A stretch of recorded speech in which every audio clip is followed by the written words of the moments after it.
Alright,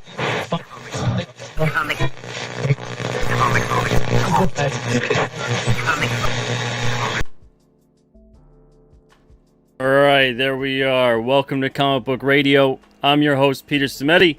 Tonight, on episode 54, we have Joe M. SONNTAG. What's up, everybody? It's going to be a good show. We got Peter Palmiotti in the chat. What's up, Peter?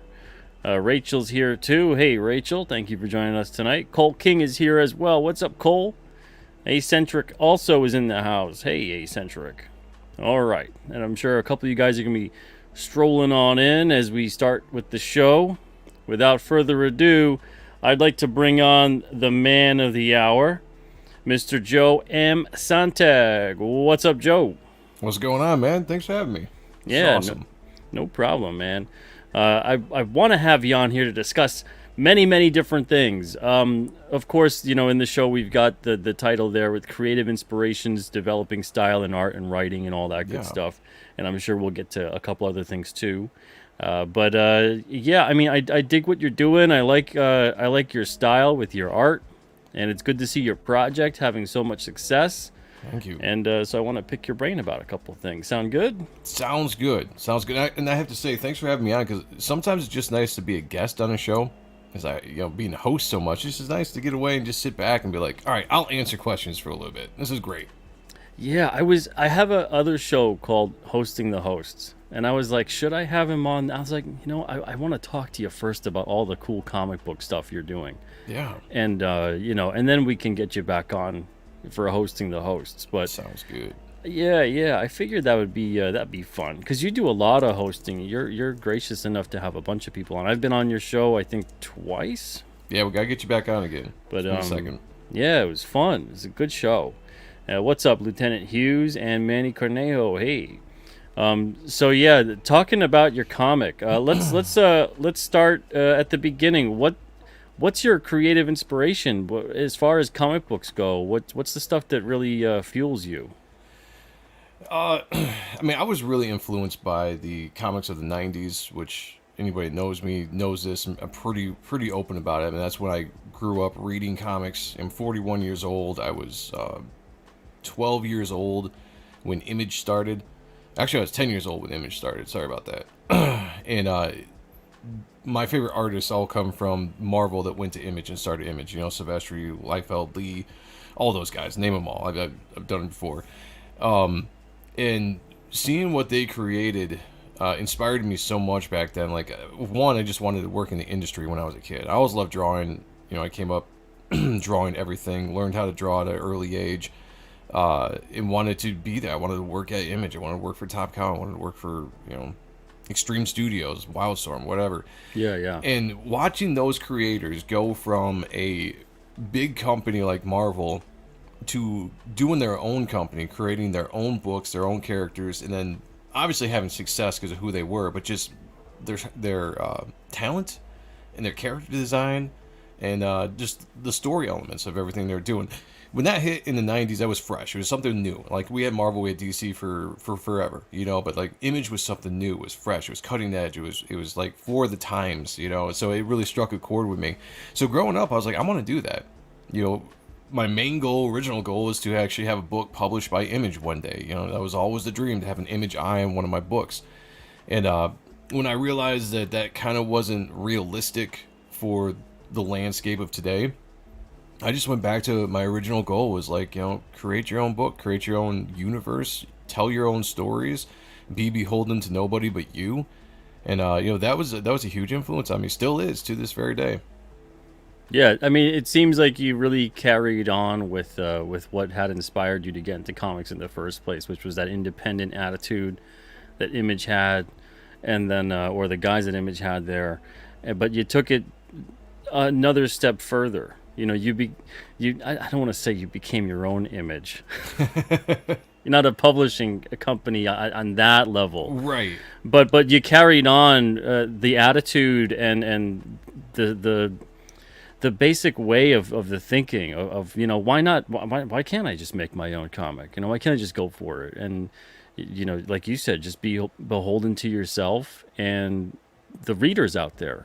and it's great to see you and so many others like you doing that. And I think that's the future of comics.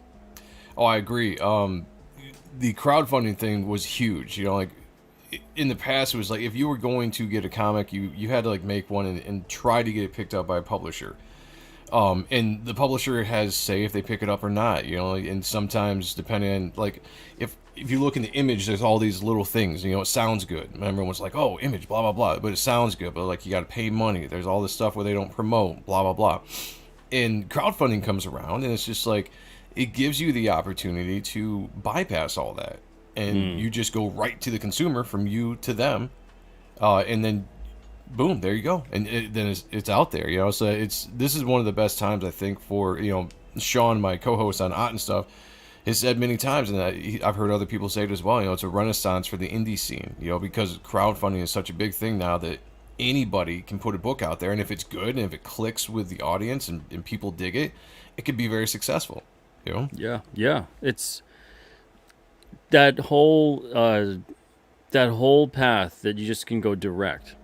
It's such a game changer, and I don't think people who have not been in the system in some traditional way or have studied it or talked to many people who've been in it, I don't think they truly get exactly what a game changer it is. For sure. I ain't going back. Yeah. I ain't going back. I think it's funny when because if you express your opinions here or there, I've gotten in many Twitter or X now, whatever it's called, fights with trolls, just based on whatever. And the naysayers. The naysayers, yeah. And a lot of times people will like to say like, well, you're burning your chance to work for the industry. And I'm like, cool, man, because honestly, I have no desire to work in like, I like doing what I'm doing. Yeah. I like writing my own character, my own stories, trying to expand on building a universe and building a company, bringing in other artists and trying to do spin-off books and like all this kind of stuff. Like that's what I want to do. So I'm doing everything I want to do. There's nothing that really interests me. 20 years ago, I would have been all about it. The industry comes calling, I'd be like, yeah, let's do it. But one, the money's not there to make a living in the industry, and that's a big thing. That's a huge thing. And second, that's why there was such a big exodus to begin with. Absolutely. And then second, if you got picked up by somebody, are you going to write it? Are you going to draw us like from an artist's point of view? Are you going to draw a story that's really compelling to you with the way that characters are treated now? Or are you just doing it for clout? And I don't need that. Like crowdfunding, YouTube shows, my show, Comicsgate is all giving me a platform and giving me friends, fans, followers, backers to just do what I want to do, and now I tell the stories that I want to tell and let everything else be what it is, Yeah, totally. Happy. Pave your own path, and conversely, the way that they don't understand the path that we're on, I don't understand why they'd want to take the path that they're on. I think it's because a lot of people don't understand the ability for a creator, because a lot of people that are probably trolls aren't creative themselves. They're not looking at it from that point of view, so they only see it as like, of course, why wouldn't you want to be in this industry? Because that's what's going to make it. It seems so prestigious. Yeah. And we look at it, because you kind of we pulled the veil. Actually, we didn't. They took the veil off themselves and showed us what it's really like, and we're like, why would you want to do that when there's a better option, a more fulfilling option? After creating your own character, how could I then want to take a step back and work on somebody else's character? That's kind of how I look at it, whether it's for, a bigger company or whatever. It's like you're at that point of total control, telling your passion. And that's the biggest thing. As an artist, drawing something that I'm passionate about, the passion has to be there. I can't just take a project because, hey, I'm a comic book artist, I want to work in the industry, so I'm looking for a job, take whatever. No, I've done that in the past where I've taken on indie books before, and I didn't like the book, but I just did it because I was trying to get my foot out there. And I realized I don't have a passion for this story, so I'm not into it. I'm into my book. Like, I'm excited, about my book and expanding it and expanding my style and everything that's about me personally as far as creative goes. Yeah, absolutely. And to make a little bit of an analogy here, it's it's very similar to being a singer-songwriter or a band, and you make your own songs, and then all of a sudden now you think people, don't you want to go be a cover band the rest of your career? And you're like, wait, Exactly. no. It's That's the stuff you do starting out to get noticed and to, be like, this is what we can sound like, what we're capable right. of. Maybe this is something you've heard before. But once, you start making your own original works, maybe on a live show you crank out a cover, but you're not going to sit there and just do that full time. Right. It's so strange because even in the book industry, when do you see people that are just clamoring to go work on someone else's franchise? It's not really a thing that's heard of. But in the comic Yeah. industry, it's constantly this thing where they're like fighting each other to go work on characters that aren't theirs and that they haven't created. And then meanwhile, there's an option to go create your own and do all of that. And especially now, it's such a viable option. It's been around for the 30 or so years that Image has been around. I don't know anyone of why at this point, with Image being around for as long as it has, with creator-owned comics being a thing and independent comics being more than just an underground movement, Yeah. why anyone would want to pursue the other side of it, knowing all the other downsides to all of it, other than to just use it as a stepping stone for something else. And I think the industry has really been treated that way, and it's been to its detriment. So, it's great seeing people like I said, like yourself and many others going out there, making comics, making their own path. And sure, it's bumpy at times, but what the hell isn't? It's not like it's going to be smooth sailing the other way around too. Oh yeah. And Sure. speaking of which, so when you're going and you're creating your comic and you're coming up with not just stories but ways to treat it like a business so that you can keep making more of it. What are some of the hurdles you've found that you've had to overcome? Right off the bat, the biggest hurdle for me was getting people to stay attached to a project, that's not pumping out on a regular basis. Like, so with my book, I brought in a lot of professionals that, for one, I just wanted to work with. So, being an artist, I wanted to work with some of my favorite inkers, and I had the opportunity to hire guys like Joe Weems and Matt Bat Banning, top cow legendary inkers that have worked with Sylvester, Turner, Finch, all those guys, to come on the book. And it was extremely exciting. The work they did for the book was great. I got to talk to them. It was an awesome learning experience. And even though I had contracts with them, I thought they were going to be on for the long haul. Well, you soon realize that once a bigger job, because I'm Joe Blow nobody, right? Like, that's just what it is. I don't have a name in the industry, so once something better comes calling or a bigger job comes calling, they give precedence to that. And eventually you're looking at like deadlines, and you have to have those tough conversations like, hey, I don't think I'm going to hit this deadline. This is going on, blah, blah, blah. And then you have to make the tough decision to be like, I need to bring on other people for the book that are going to get the book out, So that was one of the biggest learning experiences was, one, don't be married to some of the people you bring on. Fortunately, I'm the artist of the book, so I don't have to change artists, so it's not that big of a deal. But when you're bringing on guys like inkers or colorists, sometimes you got to learn how to roll with the punches. And I was just on a podcast the other day, I asked a similar question. I was like, and that's the biggest thing that I kind of learned is have a plan in place, a backup plan for anybody. Like if I lose this person on the book, what's my backup plan so that I'm not just treading water? And I have tried to do that ever since the book was launched. And the first time I experienced a little bit of heartbreak was somebody having to leave the project, or I had to move on from somebody from the project that I was really excited about. And I was like, I'm not going to get into a spot before I'm like, crap, now what am I going to do? So I've always had a backup plan in place. I still have backup plans in place for multiple things so that I can just keep on going. So we don't have this lull in the action. Yeah, got your own bullpen. Yeah. Yeah, that's important, especially when you're making your own book and you're doing everything else like that. You really got to make sure to get it smooth sailing there, that there's all those bumps that are going to happen. You got to be prepared for them, and that's a really big one, and that could really derail an entire project. I've seen so many projects over the years with creative team stuff occurring. I mean, I've seen projects completely derail because they lost a letterer. And I'm really? like, that's the weirdest. Right, There's, yeah. There's so many good letterers out there. Facts. If you can't just get Eric Weathers, Right. Yep. I Yep. know at least 3 or 4 where if someone were to drop off, I mean, I do my own lettering, but if someone were to drop off on a project at Alterna or something with a letterer, I could say, okay, well, let's contact the 3 or 4 other people here. Right. Absolutely. So for someone to be like, well, the letterer is giving me a hard time, and that's gonna be it. Can't do it. I'm like, wow, okay.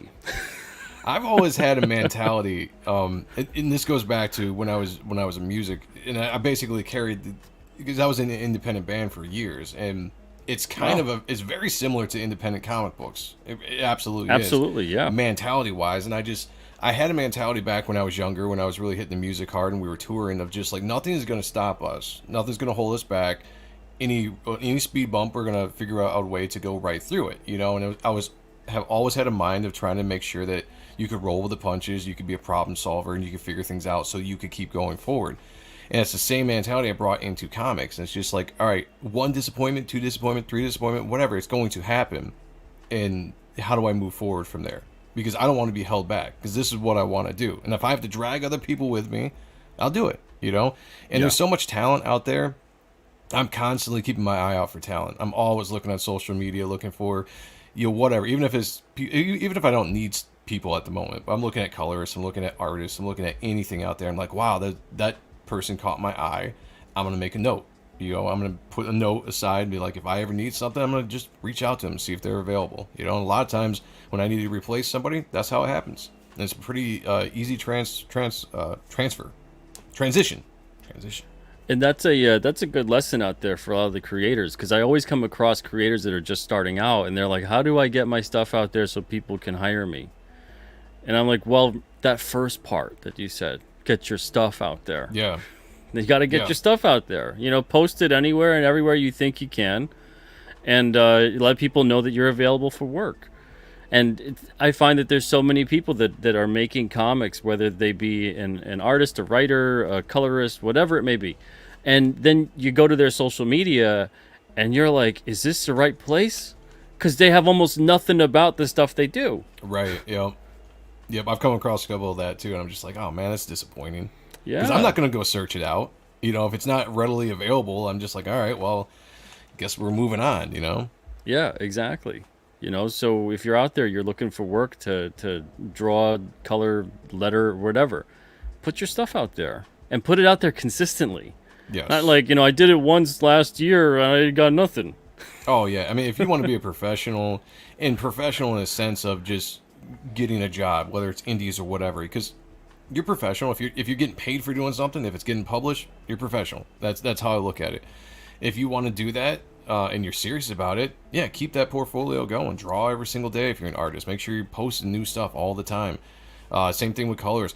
The biggest thing out there that I run into when I'm looking for talent is there's so many people that just fall in love with pinups and covers when it comes to whatever, colors, art, or pencils or anything, And I've learned from experience, when you fall in love with this person because you saw this cover that they did, whether it's whatever, and you're like, wow, that looks really awesome. I would love, earlier on when you're like, I would love to bring you on and do something. And they're like, cool, you make us deal, you're like, send them something, and then you start getting the returns back and you realize they don't either know how to sequentially storytell, or their colors are not good sequentially as they are, putting into pinups and covers and all this kind of stuff. It's a major disappointment because that's all they focus on, So make sure if you want to get into comics, sequentials are the more important things than fancy pinups and covers. I mean, they're important for sure, but get those pages out because people want to see what the pages are going to look like. Otherwise, if you're a pinup, cover, trading card person or whatever, really specify that exactly, and be honest with your potential client and yourself.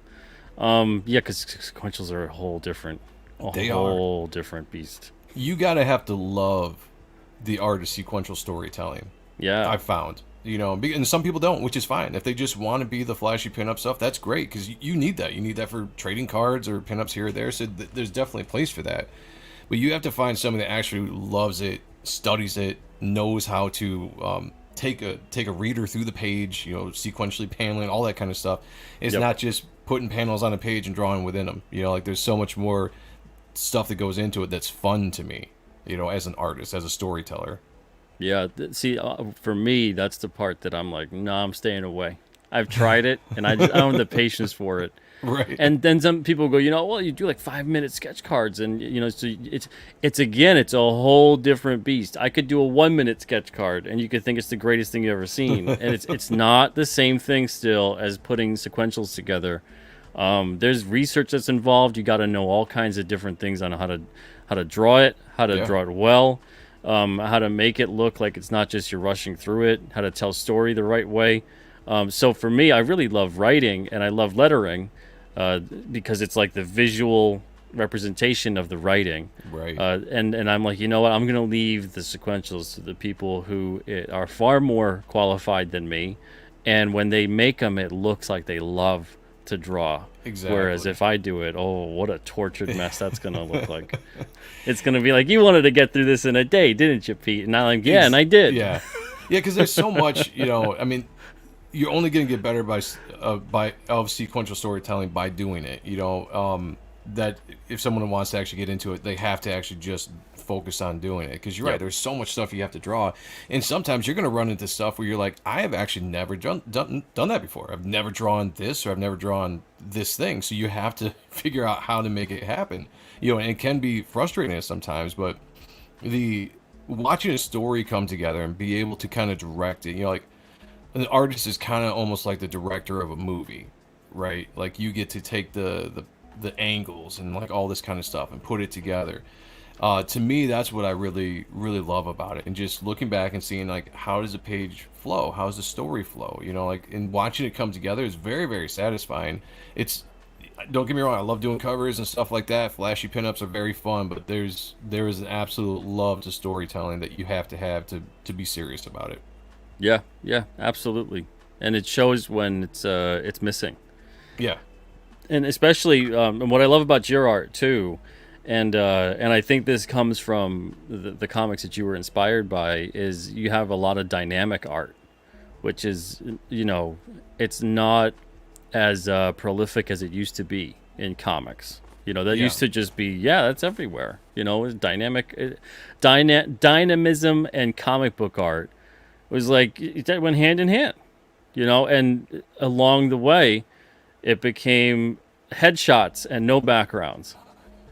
Yeah. His Yeah. comic art, and before it was like really pushing the bounds of the anatomy in terms of, you feel that punch or that rumble, or the angle of someone above a cityscape or whatever it Right. may be, and then eventually it became a lot quieter. And I think honestly we have Hollywood to blame for that, in a way of trying to smooth them so much and make it Most easy likely. for them.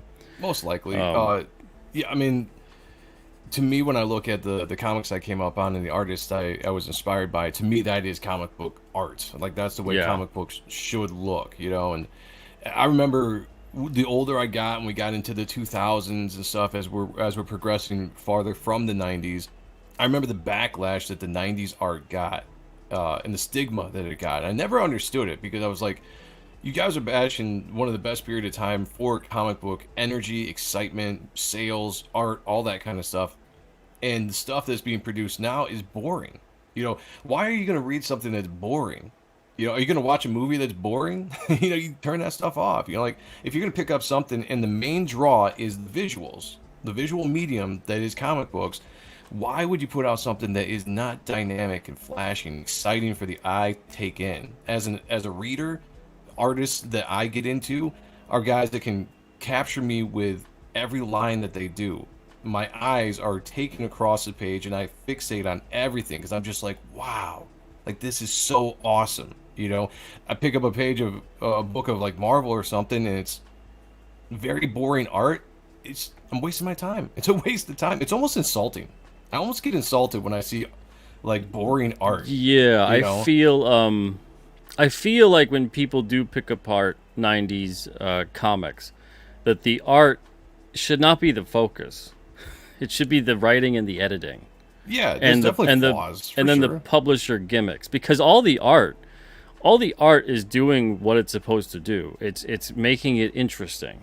Yep. You know, and then there's different things on there where I could see within the writing and the editing, whether there is any, where that would need to be brushed up and that needs to be really focused on and honed in. I can see that. But when people pick apart the art aspect of it, I'm like, you know, I think we're looking at the wrong thing. Yeah. Yeah, I mean, yeah, there's so much stuff you could get it that somebody could rightfully bring up about some of the 90s stuff. And granted, a lot of the stuff in Image can get a bad rap story-wise because a lot of times you had first-time artists that were first-time writers or were just getting into it. And again, just like we do in the indie scene, right? You know, you're going to get out there, you're going to stub your toe. We're not going to be there's growing pains involved. Totally. Right. You're not going to be completely polished the first time. You're going to learn as you go. You're going to get feedback. You know, you're going to figure out how to better yourself.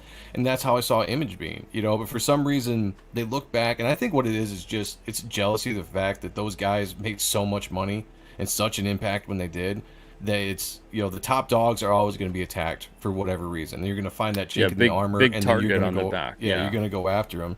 And that's just the way it is. But when I started putting out my art and advertising for my book, Reaper Destroyer, one of the biggest things I found on social medias and groups and stuff that I put the character up and the art over is people would hit me up or they'd comment and they'd be like, you know, I've been waiting for this style of art to come back. I've been waiting for this kind of character. Like, oh, this reminds me of, you know, Image, or this reminds me of the 90s. This reminds me of this, blah, blah, blah. And it was sparking a lot of people that weren't getting what they used to love. And now all of a sudden here's something that's coming that reminds them of something that they loved. And that was the whole idea with the book is, one, it's my biggest influence. I'm not going to do something that's not my influence. It's not my passion. So my influence is going to shine through in everything that I do. And hopefully that's going to get everybody like me that misses seeing that kind of stuff in comics today. And it has. It definitely generated some excitement and some push for the comic. And it's not a gimmick. It's just who I am. It's what I want to do.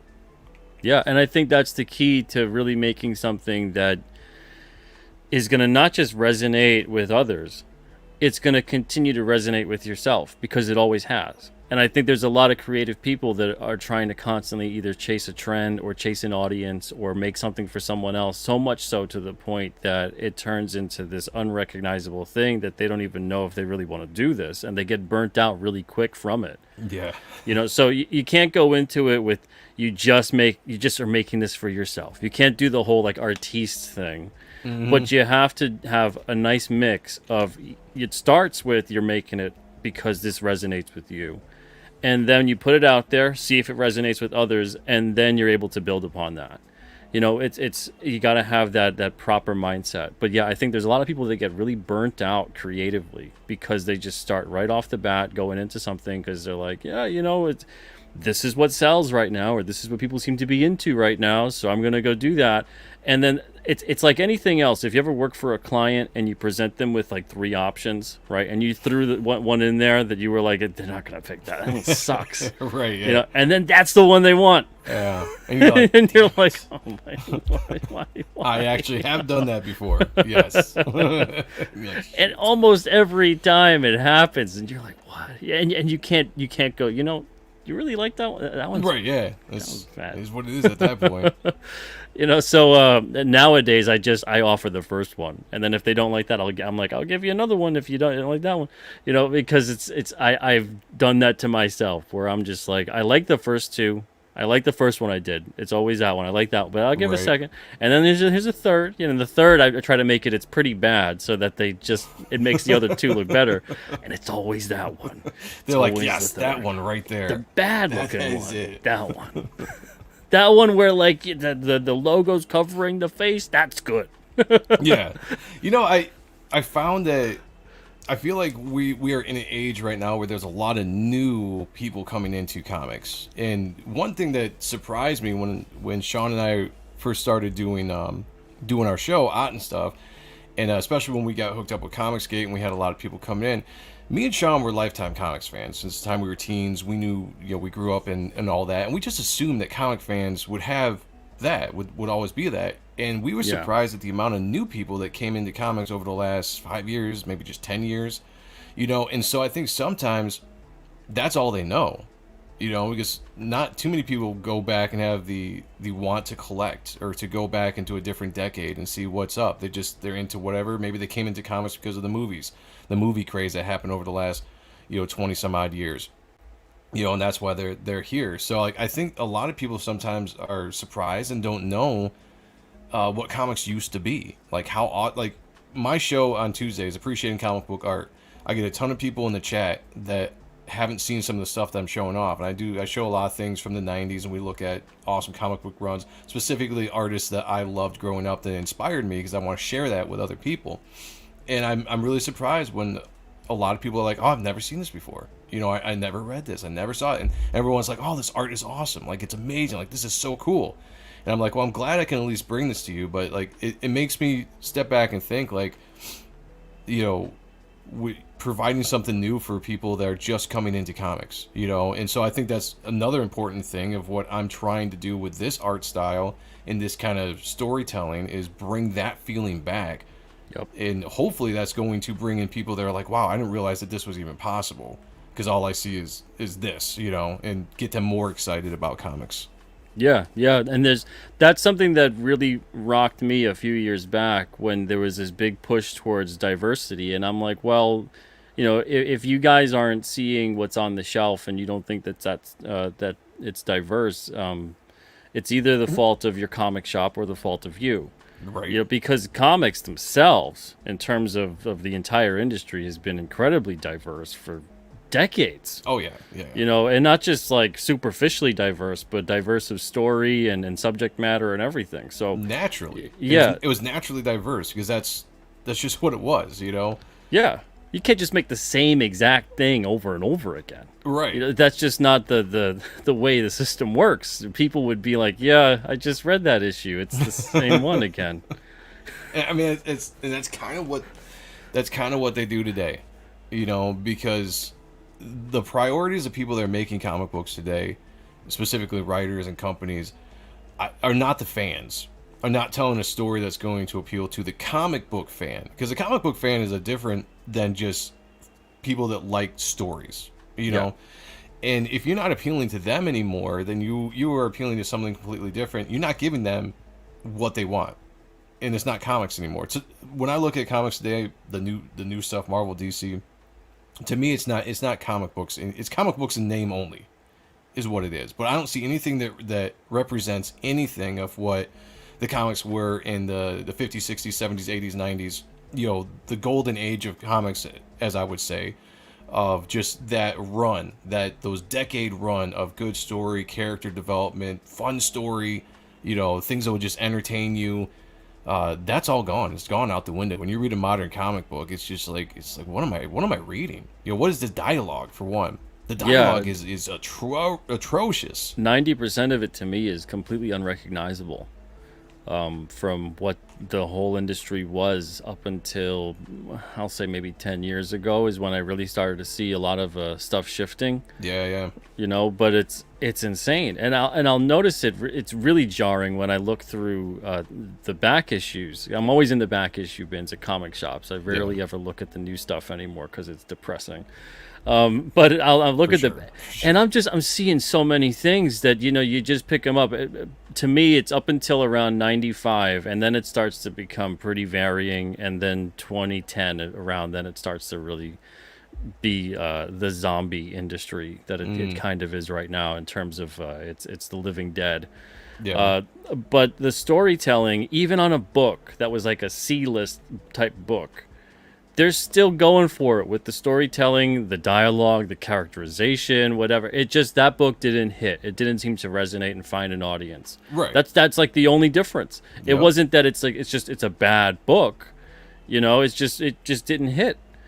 And it's markedly different from how it is right now. And I'm seeing, like, we're talking about the growing pains of the image artists that were becoming writers. I'm seeing a lot of people right now expecting people who've been doing this for like 2 to 3, maybe 5 years as an independent.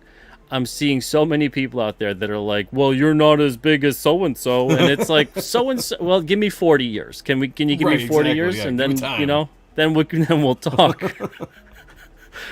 all these people are just starting out with a lot of this. There's growing pains with all of it. I think in 5 to 10 years of people doing this kind of thing, you're going to see a big growth pattern between when they started to like 10 years from now. And then if they stick with it and they keep at it, you're going to see huge amounts of growth between 10 to 20 years. So that's all part of it. But again, I look at that and I'm like, man, you guys are really intimidated by what's happening, and you don't need to be, whether it's a creator or a hater or whatever it may be. Yeah. You don't need to be intimidated by seeing this kind of thing happening. If anything, that should make you go, this whole time I'm thinking there's no way to make a living in comics. There's no way to do what I want to do. And here's like dozens upon dozens of people that are doing it. I could do it too. And if you like me or not like me, that doesn't matter. But hell, if anything, I would think that if you don't like me or you don't like Joe or you don't like whoever, and you see us doing something that's getting that weird like jealousy inside of you, if anything, that should fuel you even more, because you're like, look at these idiots. They're doing it. I could do it. Right. Yeah, I could do it better. Yeah, it absolutely should. Yeah, to compare us, and again, insults are just insults, right? I mean, you're going to run into haters. They're going to try to give any kind of dig they can. Yeah, and that's always going to happen. It's just like, whatever, words are words. But yeah, to compare any newbie, so to speak, I'm a newbie. Like this is the first time I'm putting out a comic book, regardless of however long I've been drawing or whatever. It's the first time I'm doing stuff. So there's no way I'm going to be as good as some of these other people. So yeah, throw the insults all you want. That's fine. I won't have anything to say about it. I'm like, you're right. I'm not on those people's levels. But you know what? I'm doing something. And it doesn't matter what anybody else says. I'm pursuing something that I'm passionate about, that fulfills me, and then hopefully is exciting to other people. And that's all I need. The other clout, worrying about people knowing my name in the industry, or people are like, if nobody knows your name, if you were to say your name and nobody would know who you are. I'm like, I don't care. Like that, none of that drives me. What drives me? Telling stories, creating. Yeah. How many Eisner paperweights do you have, Joe? Yeah. Yeah. Oh, good grief. Everybody, we're going to take a little break here. You're watching Comic Book Radio. This is episode 54. I'm your host, Peter Cimetti, and tonight my guest is Joe M. SONNTAG. He's got a book out called Reaper Destroyer. This is on Indiegogo. The links to his YouTube channel and his campaign are in the description of the show. We're going to be back in about a minute and a half. Stay right there. Don't go anywhere. Minute and a half. See you soon.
Welcome back to Comic Book Radio. Yeah, there's a good trailer by Graham. Yeah, I love that. Whatever that little riff is that he has for that is just, man, that's great. I just can get lost in that as a musician. Just, good stuff. Yeah, great bass backbeat to that. Everything. Yeah, eccentric. I'm glad you're digging that. And Graham was supposed to be with us last night, but we got to reschedule. So Graham will be on the show September 7th for those that were looking forward to that. But back to talking with Joe about Reaper Destroyer. Now, in specifically Reaper Destroyer, What was the inspiration for that? I mean, I know you were talking about creatively your inspirations, but in terms of that story in general, how'd you come up with that? Man, it, that was one of those things that kind of just all fell into place. You ever had those moments of inspiration where you just get like a download in your head of a story idea, and your brain just starts falling into place, and everything's just like kind of making sense. Speaking my language, man. Yeah. So I created the character back in 2007, and when I did, the story was kind of wrapped around a very basic idea of alien technology, creating the suit and somebody discovering it and getting these powers and like all this kind of stuff.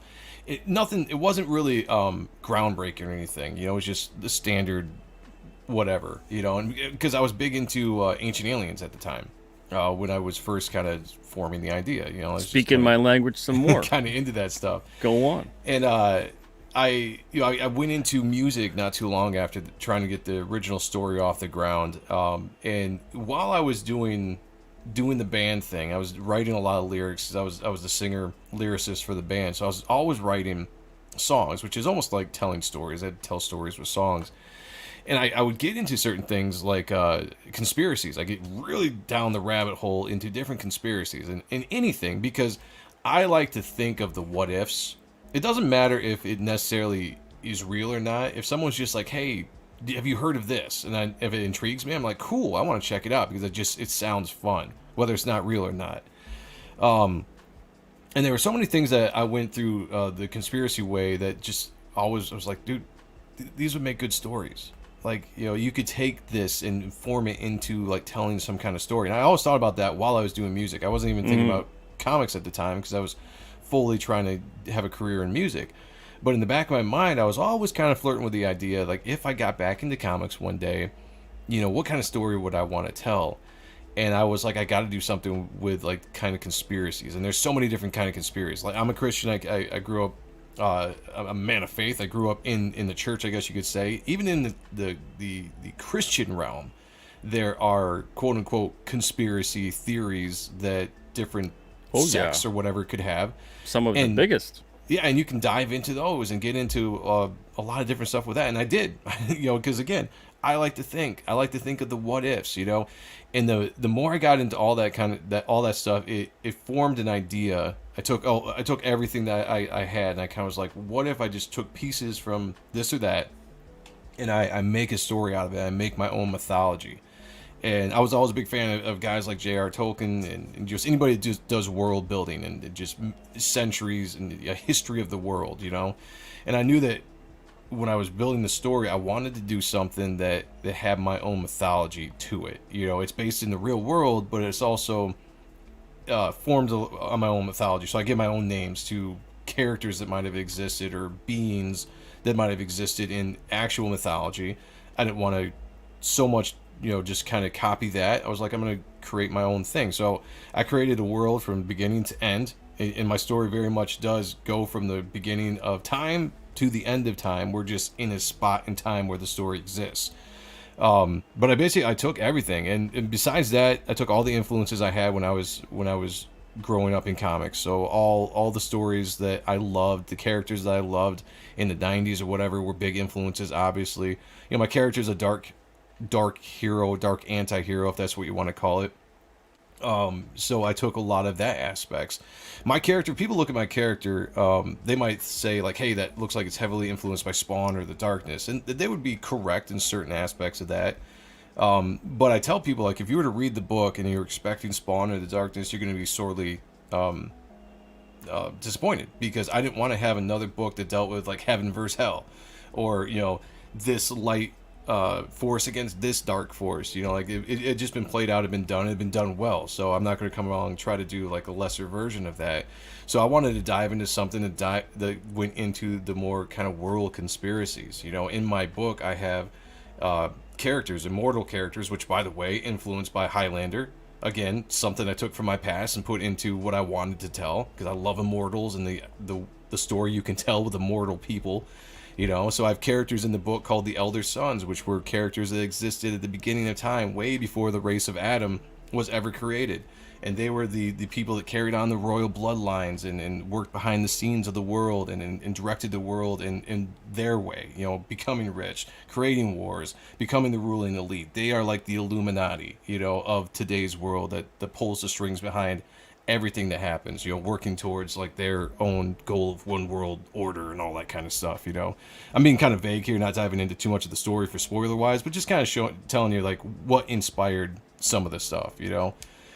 So the book is very much part conspiracy, part fantasy, part sci-fi, part horror, a lot of action, because I'm just an action guy. To me, comic books should have a lot of action in it, telling a fun story that you can get into, and then also part mystery. I really like the aspect of doing mysteries in books, you know, unveiling the plot as the main character is learning, the reader is learning. We're not going farther than what the main character knows, so we can be there and experience the twists and turns that they experience at the time they experience it.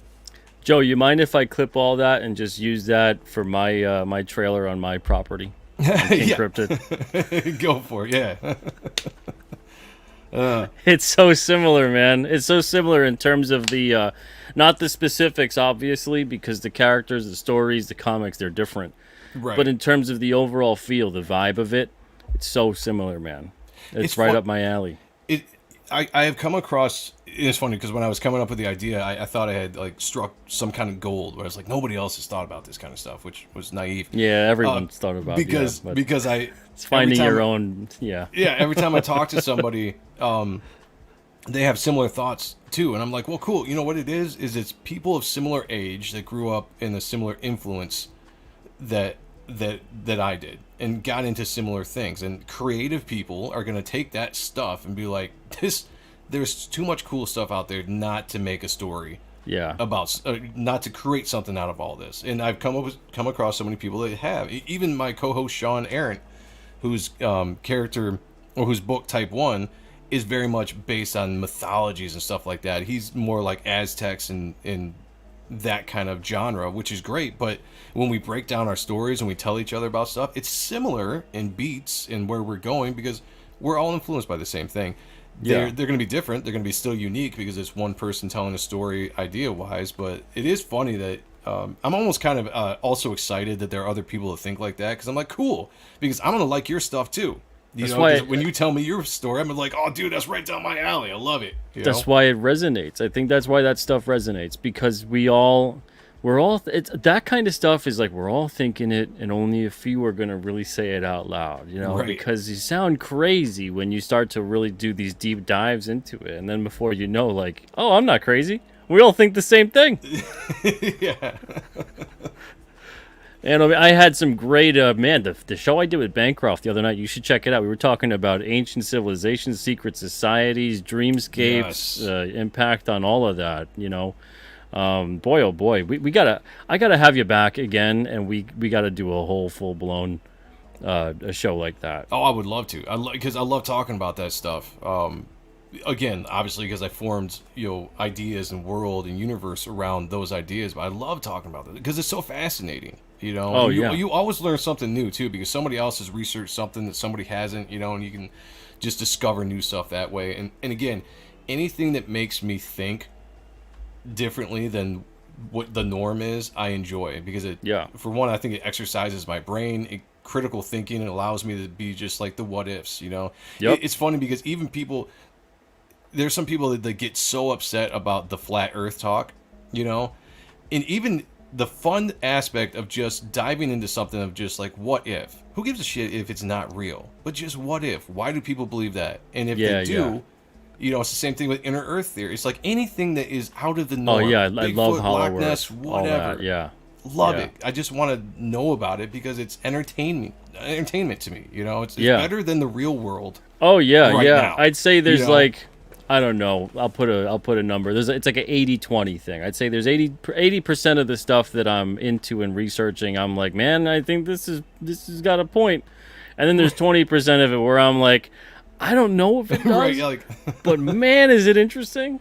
Because there's sprinkles of truth in everything. That's why that's why something is so interesting to people because there's sprinkles of truth in everything. So it latches you on to the point where you can say, man, I don't know, but what if? Like that's an Yeah. interesting thought, and it pulls Get you in. You that want to know more about it. storytelling brain starts Yeah, churning, you know? absolutely.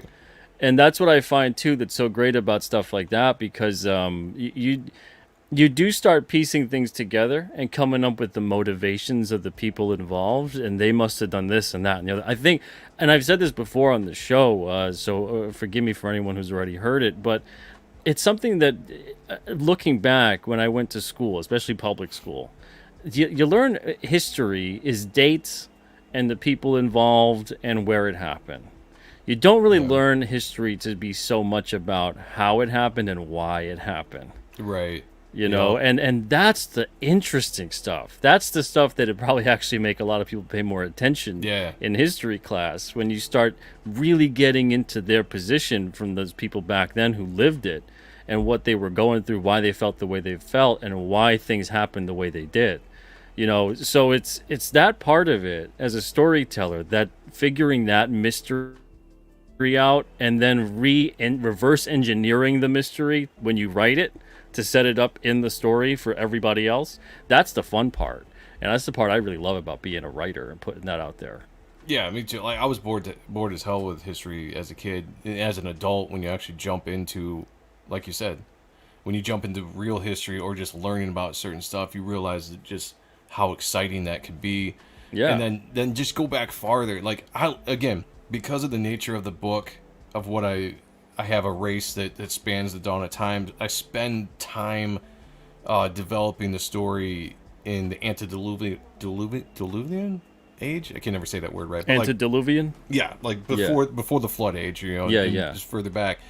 And just the thought process of what would the world be like such a long time ago, smaller population, the belief system, and then factor in the possible supernatural wonders that people are always writing about in any culture. You know, obviously I come from my religious view, but just in any culture, if you go back far enough, and they're writing about all these fantastical things. I mean, what an awesome thing, you know? Yeah. And if any of that was real, if any of it was real, what an awesome time it must have been to be alive to witness Yeah. some of that stuff. Even It makes if me like, want to tell that yeah, story, you know? even if like 10% of it was real, Yeah. you know, wow.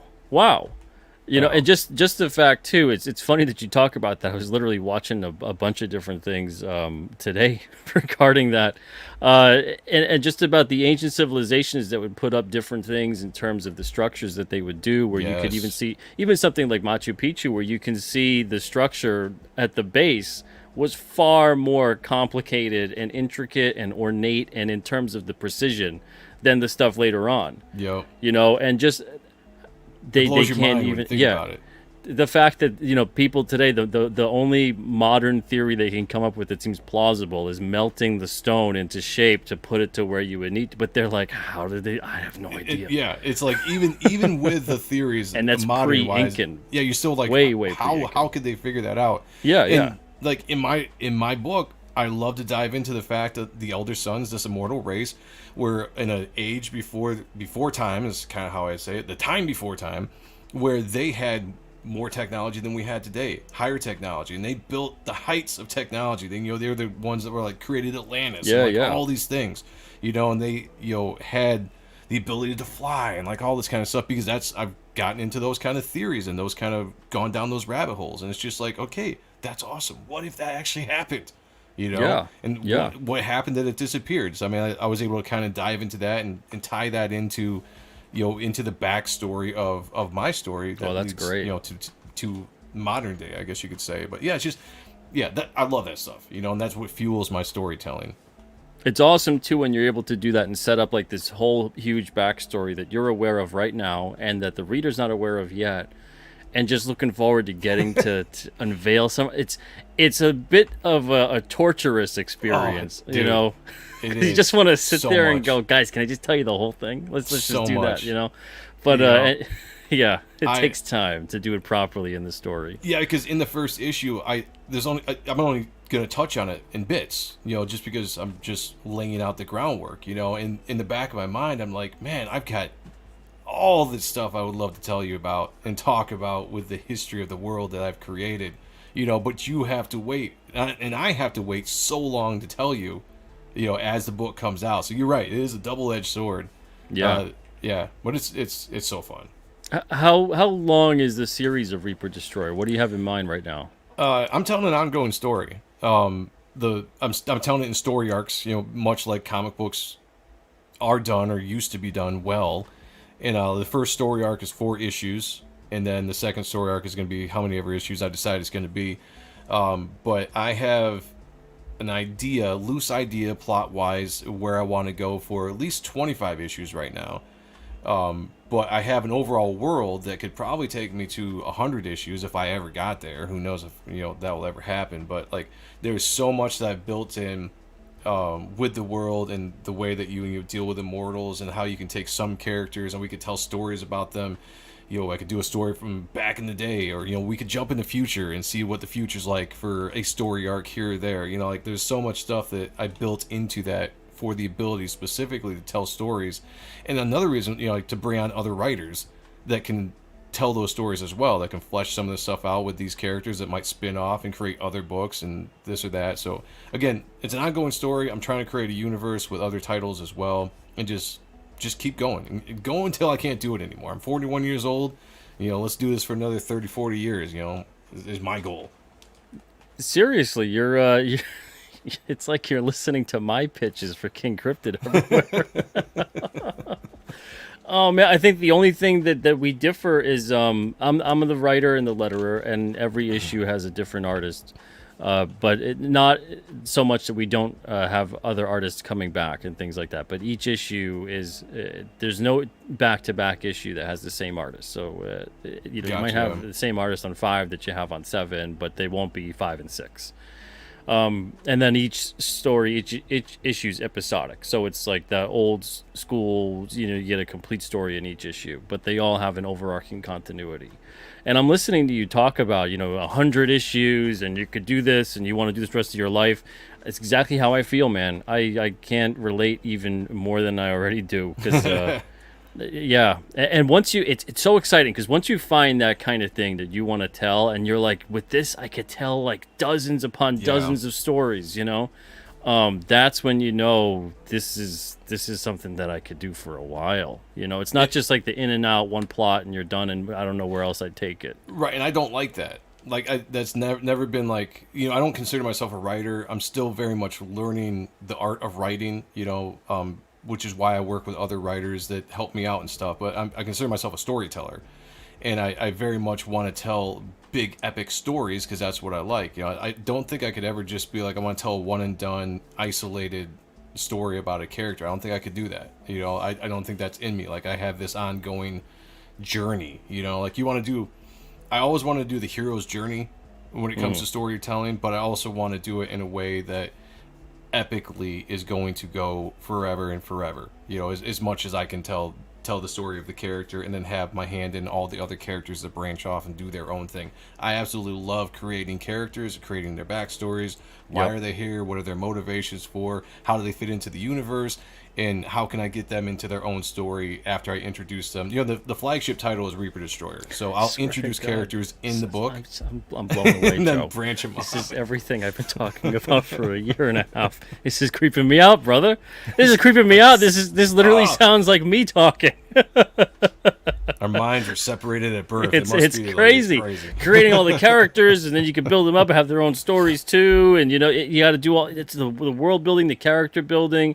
The whole entire concept of everything you're discussing. Holy crap, man.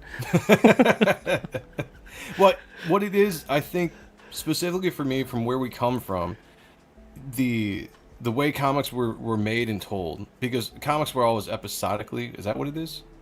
Or serial? Whatever the they're term is. serialized, but episodic format is episode by building up into a larger whole. Okay, so maybe I said that right then. So they're kind of both, yeah. They always did that. So I'm just following my influences, where every character I ever read was always ongoing. They were completely growing, and you would have new characters pop up, and then those characters would get popular and they'd go somewhere else. So really, I'm just following the formula that I was influenced by. It's the same thing with movies and TV. It's just absolutely the same thing. And actually, when I write more in the thought process of a long-going TV series than I do like It's creeping than me I out, do brother. like a comic book. It's creeping me out. Creeping me out. Because that's how I'm writing King Cryptid. Is my inspiration storytelling wise is like Batman the animated series, Thundercats, GI Joe, Yeah, Transformers, real Ghostbusters, that kind of concept in terms of the storytelling beats in terms of how you would tell those stories, because you got to have characters introduced constantly, and that's what they did so well in comics for so long, right? Yeah, mm-hmm. you introduced a new character, boom, new story right there. Yep, And then depending upon what character that is, maybe it's a different setting. So now you have a whole different setting to put your main character in, and the whole world and the whole place revolves exactly. around them. And then the more characters you introduce, and especially if you're a keen creator, publisher, whatever, and you're listening to the audience and what they're enjoying, you can True. bring them back. You can have them cross over with other characters you've had created along the way, and then they keep on building and developing while you interject new plots into the whole story. So it never feels stagnant. It never feels old. There's always different new personalities and new characters coming along. And as that happens, your main character reacts and grows organically, as opposed to having these forced stories, which we see so much in modern storytelling, right? Yes, And it's yes, because it's so event driven. It's not about character or plot anymore. It's about the event that they're sucked into. yeah, And yeah, everything yeah. feels forced because of it. I The tell you, crazy. It's talk crazy. listening to feedback is something that I'm definitely going to do, and it's something that I feel like they did back in the day with comics as well. And I mean, Chris Claremont have talked about it before, where I think when he introduced Colossus and Wolverine, Colossus was supposed to be the character that was going to be the next big character that was going that they were going to kind of push in the X-Men, but everybody loved Wolverine. So instead of doing what he wanted to do, he listened to the fans and started pushing the character that everybody loved. That's kind of the same philosophy I have. I have a character in the book called Apophis, who he's the spirit of death, and he's kind of the spirit that's inhabited Matt, who's my main character, as they're trapped inside this imprisoned in this suit of armor. And Apophis was always supposed to be just dialogue. He was a character that existed in his head, and they have like this banter back and forth, and they have their dynamic of Apophis is always trying to possess the body and steal the body. Yeah. When I actually showed people what Apophis looked like, because I designed the character, what he actually looked like in his realm, and I decided the book did well enough that I wanted to put out a supplemental book. So I was like, I'll tell a backup story of Apophis, And as soon as I started doing that, and I hired an artist called Oliver Isabedra who drew the character awesomely, and it went out there, people started loving the character, digging it. So I went in and started tweaking the story for issue 1 that I was working on within the context of how I was working on it, to flesh his character out just a little bit more and give him a little bit more of a story arc within issue 1, because I saw how much people were digging that character.